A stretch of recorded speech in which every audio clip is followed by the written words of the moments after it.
இந்த தீனுக்காக போராடி 20,000-க்கும் மேற்பட்ட ஆலிம்களை இந்த தீனுக்கு கொடுத்தவர்.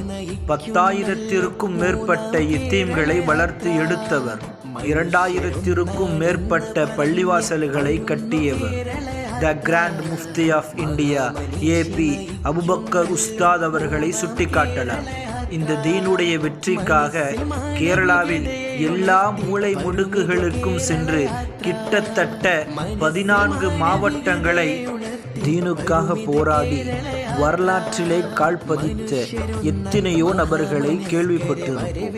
அந்த வரிசையிலே 94 வயதிலேயும் தன்னுடைய உடல் நலங்களை பொருட்படுத்தாமல் நேரிட்டு கண்டு அங்கு இருக்கக்கூடிய தேவைகளை பரிபூர்ணப்படுத்தி வருகிறார்கள். கேரளா சுற்றுப்பயணம் என்ற வெற்றி பயணம் இது மாபெரும் உன்னத பயணம். மென்மேலும் அல்லாஹு தாலா உஸ்தாத் அவர்களுக்கு தீர்க்க ஆயுசை தந்தரு புரிவானாக. உஸ்தாதுடைய பரக்கத்தினால் அல்லாஹு தாலா நமக்கும் இந்த தீனுக்காக சேவை செய்யக்கூடிய தௌஃபீக்கை தந்தரு புரிவானாக.